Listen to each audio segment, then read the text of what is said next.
ایک دفعہ حضرت عمر فاروق رضی اللہ تعالیٰ عنہ کسی کام سے جا رہے تھے۔ ایک سیاح کو پتہ چلا کہ وہ مسلمانوں کے امیر ہیں۔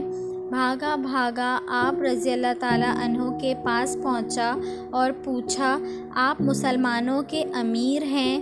آپ رضی اللہ تعالیٰ عنہ نے جواب دیا، میں ان کا امیر نہیں بلکہ ان کا محافظ ہوں۔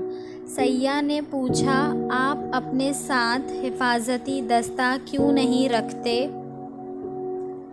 آپ رضی اللہ تعالیٰ عنہ نے جواب دیا، عوام کا یہ کام نہیں کہ وہ میری حفاظت کریں، یہ تو میرا کام ہے کہ میں ان کی حفاظت کروں۔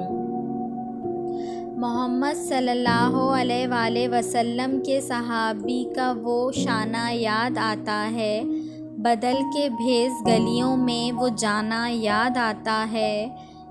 اس دور کی مائیں جب آٹے کو ترستی ہیں، عمر تیری خلافت کا زمانہ یاد آتا ہے۔